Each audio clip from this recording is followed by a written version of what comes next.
Olá, permacultores de plantão, como diz o Peter, aqui é a Marina Uti. Estou aqui hoje para falar de fundamentos da permacultura, dos porquês de praticar a permacultura.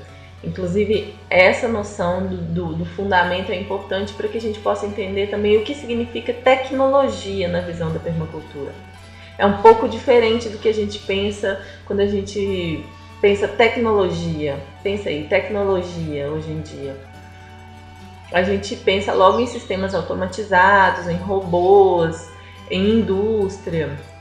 E no nosso caso, quando a gente fala tecnologia, a gente está falando de sistemas automatizados sim, mas de sistemas automatizados baseados na automatização que existe na natureza, onde tudo é abundante, é vivo, é cíclico, né? Então, quando a gente fala de tecnologia, tecnologias alternativas, tecnologias ancestrais, tecnologias sociais, é um pouco diferente dessa tecnologia que muito associada a um sistema de produção industrial, capitalista. É uma tecnologia que volta para o nível da casa, para o nível do indivíduo, para o nível do entorno, do ecossistema. Por exemplo, as fossas ecológicas, a captação de água de chuva, tudo que você pode ter ali no seu entorno que está ao mesmo tempo com a função de preservar a natureza, de diminuir os impactos, ser mais produtor de energia do que consumidor, ao mesmo tempo que também produz vida, né? Então é isso. Vamos então a ver um pouco desse conteúdo, fundamentos da permacultura. Vou começar mostrando para vocês, vocês estão vendo aí imagens do filme Tapete Vermelho, uma imagem do filme Tapete Vermelho, que é um filme que retrata um pouco da nossa cultura caipira. Se você observar os hábitos da cultura caipira, das práticas e das tecnologias utilizadas, você vai ver muito de conhecimentos ancestrais indígenas e culturas ancestrais indígenas, como a batata doce, que retratam uma série de saberes ancestrais, de saberes muito antigos, tecnologias que demonstram um profundo conhecimento da terra, do local e do seu entorno. O conhecimento de plantas, o conhecimento da vegetação, o conhecimento do clima e do tempo. Então, o Bill Mollison, que é co-criador do conceito de permacultura, lá na Austrália, na década de 70, ele foi beber na fonte da cultura aborígene, que é uma cultura dos indígenas australianos, para criar a permacultura. Aí você vê também a cidade de Chiban, que é uma cidade localizada no Iêmen, né? Uma cidade do século XVI, tem prédios de até 6 andares e tudo construído com recursos locais, com tecnologia de terra. Se a gente observar, é um outro exemplo de uma cultura milenar com íntima relação com o ambiente em que ela está inserida. É diferente da nossa cultura atual, cultura de massa, cultura globalizada, cultura industrial e pós-industrial, que não chega a algumas centenas de anos. Aí também uma tecnologia ancestral, uma tecnologia de plantio que serve para evitar a erosão, aumenta a recarga dos lençóis freáticos, que retém a umidade, retém a água e ajuda, né, as plantas a conseguirem produzir, né, em ambientes difíceis como esse aí, que tem uma super inclinação e deve ser super seco, né? Então, enquanto a gente vê essas culturas aí com milhares de anos de relação com a terra e de observação, a gente vê a nossa cultura, né, cibernética, industrial, dependente de combustíveis fósseis. E a nossa teoria é de que uma cultura que dependa de combustíveis fósseis não pode durar tanto tempo como essas culturas ancestrais, porque os combustíveis fósseis, eles são recursos finitos, eles não dão 2 safras. Quando acabar, acabou. E a gente tem também um alto índice de descarte, de geração de lixo, né? De muitas coisas que estão aí ocupando espaço no planeta sem se transformarem em energia. Nós somos grandes consumidores de produtos, mas a gente não é equivalentemente produtor. Então, aquele dado batido, mas verdadeiro, de que o padrão de consumo de um norte-americano, se todo mundo fosse ter esse padrão, seriam necessários 3 planetas Terra para abastecer a humanidade. E isso não é só o norte-americano. Hoje, um cidadão de classe média no Brasil que tenha carro e que importe seu alimento, que não plante nada do seu alimento, que coma os alimentos industrializados aí, que passam pelas indústrias e que destroem aí as matas para serem produzidos, né, como a soja, como o boi. Nós que temos esse padrão de consumo no Brasil também somos tão devastadores quanto os norte-americanos. Então a permacultura vem propor uma mudança de olhar para que a gente, dizendo assim, olha, nós vamos nos levar à extinção. Nós, seres humanos, vamos nos levar à extinção. O planeta Terra, por sua capacidade regenerativa, pelo seu tempo de história, ele vai sobreviver, mas quem vai acabar é o homem, os próprios humanos. Ou se não acabar, pelo menos esse padrão de vida não vai permanecer. É uma cultura impermanente. E a proposta é que a gente crie uma cultura permanente, que a gente possa permanecer. E um dos principais motivos que levam a crer que a nossa cultura é impermanente é uma teoria que se chama, que também baseada em observações lá nos Estados Unidos, na década de 60 e 70, é o pico do petróleo, que também é chamado pico Hubbert, porque Hubbert foi o geólogo que previu que na década de 70 os Estados Unidos iriam enfrentar um declínio na extração de petróleo, que a economia não ia conseguir se segurar se não tivesse uma fonte externa de petróleo, porque na década de 70 o petróleo dos Estados Unidos ia acabar. E o Hubbert, ele previu isso na década de 50 e ele acertou. Realmente, na década de 70, os Estados Unidos enfrentaram uma crise, né? E tiveram que buscar, como fazem até hoje, o seu ouro negro de fontes internacionais, chegando a financiar guerras no Oriente Médio, chegando a interferir nos países árabes para conseguir petróleo. O que interessa na teoria de Hubbert é a base do que ele pensou, né? Porque ele observou que a extração do petróleo obedecia a uma curva. Primeiro vem um petróleo barato, um petróleo de fácil extração, que com pouco recurso você gera muita energia, você consegue obter muita energia e produzir bastante. Mas chega um certo limite que o petróleo vai ficando mais profundo, mais difícil de ser extraído. E com isso, o preço dele ser retirado vai ficando mais caro do que a vantagem dele ser retirado, que é a energia que ele gera. E com isso ele vai ficando inviável economicamente. E se isso já aconteceu nos Estados Unidos, os cientistas concluíram que isso poderia acontecer a qualquer momento no resto do planeta.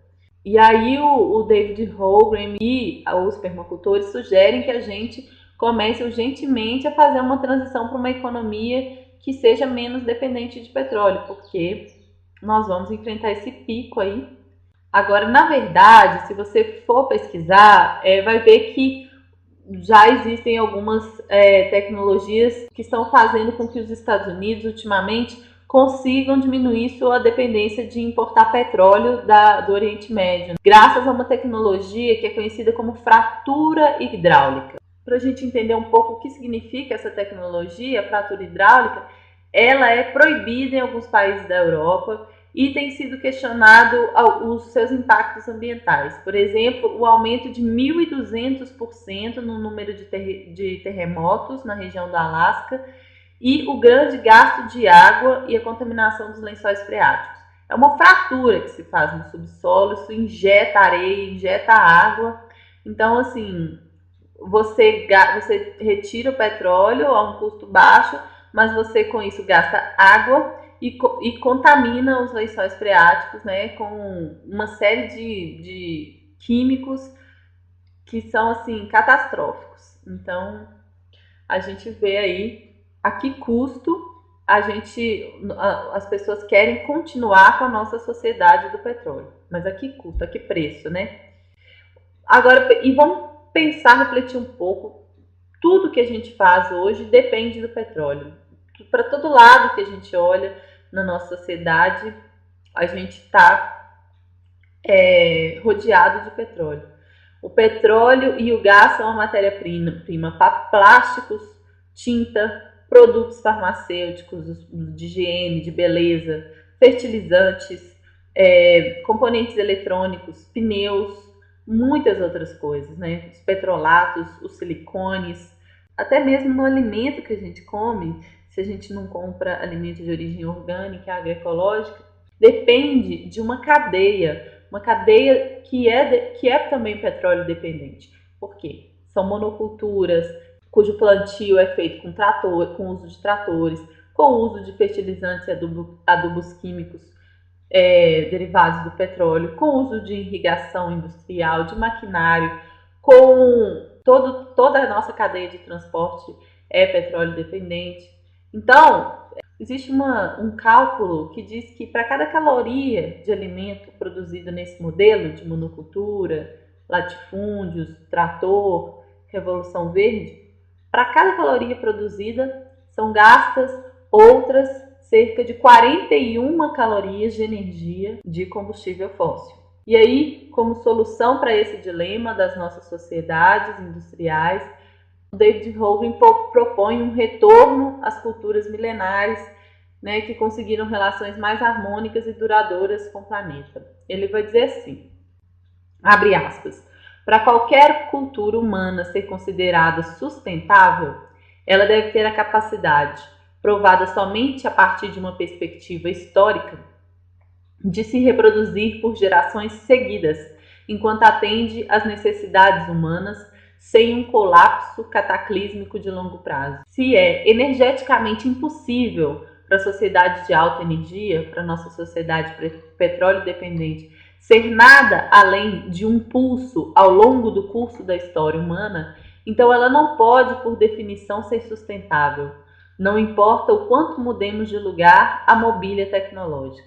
Então não importa o quanto a gente crie fratura hidráulica ou outras tecnologias mil que a gente crie, se ela energeticamente não pode ser sustentável, porque ela é impermanente, porque o recurso vai acabar, então a nossa cultura realmente não pode ser uma cultura que vai permanecer, que vai ter permanência sobre o planeta. Então as culturas milenares pré-industriais têm mais chances de permanecer do que a nossa própria atual.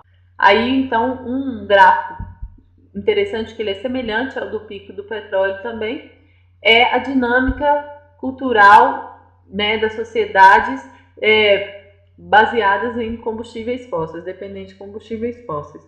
Nesse gráfico, a gente observa o que aconteceu a partir da Revolução Industrial, esse crescimento, esse boom aí, que atingiu seu auge nos últimos 100 anos, que é uma cultura de larga escala, uma cultura que foi acompanhada de crescimento populacional, né? Tanto o crescimento na extração de combustíveis fósseis, quanto o crescimento da população. É todo esse clímax aí da nossa pós-modernidade. Segundo o David Hogan, como a gente já viu aí pelo pico do petróleo, essa cultura vai tender a acabar. A gente tem de parar de associar crescimento a progresso. Por quê? Porque crescer como a nossa sociedade cresceu não é necessariamente progredir. Às vezes uma curva menos acentuada significa mais evolução para a nossa sociedade, estarmos indo mais longe do que estarmos com esse boom aí de muita gente no planeta, muita coisa sendo produzida e descartada. E é aquele velho ditado, né? Tudo que sobe tem que descer. Significa o quê? Que a gente vai ser obrigado em algum momento a fazer uma transição para um futuro de baixa energia. E essa transição é o que o David Hogan, nessa cultura do decrescimento, da gente diminuindo um pouco o ritmo da história, é o que o David Hogan chama de permacultura. Diminuindo num sentido material, né? no sentido de produção em larga escala, né? Produzindo menos em larga escala, produzindo mais em nível individual, nas pequenas células, né? Então, o David Hogan diz assim: estou sugerindo que precisamos ultrapassar nossas noções ingênuas e simplistas de sustentabilidade como uma realidade provável para nós, ou até para os nossos netos, e em vez disso, aceitar que nossa tarefa é usar nossa familiaridade com a mudança para nos adaptar ao declínio de energia. Para dar um exemplo, o que hoje a gente chama de economia verde é questionado pelo movimento da agroecologia, pelos movimentos sociais, como uma apropriação do discurso da sustentabilidade pelas grandes empresas, como se fosse possível manter o nosso mesmo padrão de consumo, criando certas alternativas que no fundo não representam uma mudança de verdade. Por exemplo, essa coisa do mercado de carbono significa uma exportação dos seus problemas e que você vai continuar poluindo sem questionar os seus processos. Vai ser necessário uma profunda mudança em todos os níveis. As grandes corporações não vão poder mais ficar sentadas na sua zona de conforto, afirmando que será possível uma economia verde. Então a gente tem que parar de ver evolução como algo linear, progresso como uma coisa linear. Né? Voltar ao passado, olhar para as culturas ancestrais, não significa retroceder. Essa ideia da economia verde muitas vezes esconde o nosso medo de realizar uma mudança real enquanto sociedade, de diminuir o nosso ritmo realmente, de olhar para o nosso lixo que está cheio de embalagem, que a gente continua comprando a maioria das coisas que a gente precisa, e ver que a gente vai ter que voltar para um ponto de trocas, de produção em pequena escala, de produção local. A gente vai ter sim que abrir mão de certas coisas, e isso dá medo, eu sei que dá medo. Por isso é que as grandes empresas se colocam com a roupagem da economia verde, mas não admitem reformular profundamente seus processos, exportam seus problemas e dão soluções que não significam uma mudança de paradigma real. Agora chegou o momento de entender que a própria natureza já mostra que o nosso padrão de evolução é um padrão condizente com a estrutura da vida, é um padrão espiral. Então a gente vai resgatar os saberes dos nossos ancestrais, mas num novo tempo, numa nova era, com um vestido dos aprendizados da ciência moderna. Aí, se você não resolve um problema com o mesmo padrão de consciência que o criou, você precisa aprender a ver o mundo de forma nova. É o que Einstein já havia preconizado para esse momento. Eu olho para essa foto e para essa imagem, eu me lembro de uma reportagem em que eu vi um jornalista ficando chocado com o povo pigmeu, né, dizendo que eles viviam em condições muito precárias, e as crianças cheias de sorriso no rosto, né? Então é muito comum a gente entrar numa casinha simples e a gente avaliar a partir do nosso modelo ocidental de conforto de que aquilo é pobreza, né? E se a gente transforma o nosso olhar, a gente começa a conversar de uma outra forma com esse padrão de vida e a ver a sabedoria que existe ali para que a gente possa aproveitá-lo de uma forma nova, trazendo a sabedoria que existe por trás desses conhecimentos. Para finalizar esse vídeo, eu queria sugerir um exercício. Que tal se você pudesse buscar uma pessoa que tem conhecimentos esquecidos, né? Alguém que viveu antes dessa era de computador, celular, televisão, alguém que cresceu na roça também pode ser interessante. Fazer uma entrevista com essa pessoa. Como é que era a vida antigamente, de onde que vinha o alimento, que tipo de comida se comia, como que eram as casas, como as pessoas se divertiam.